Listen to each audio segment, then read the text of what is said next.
Hello, welcome to this Canon Service Support tutorial. In this video tutorial, we will show you how to disable finishers and staplers attached to your imageRUNNER Advance so that you can keep on using the machine even when staples have run out. Start by logging in as an administrator or as a user with administrative rights. Click on the Login option at the top right of the Home menu. The default login credentials are provided with the machine's installation. If you do not have them, please speak with the person responsible for managing your Canon machine at your site. Next, click on Settings Registration,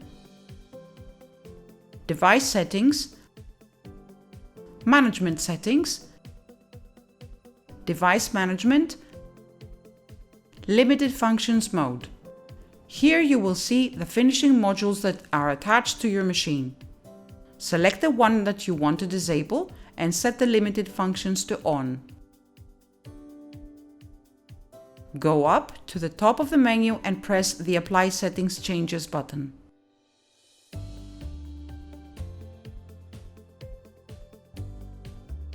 Click Yes on the message so that the machine restarts and applies the changes you have selected. You can always contact Canon Support if you need further assistance. Thank you for watching and see you next time.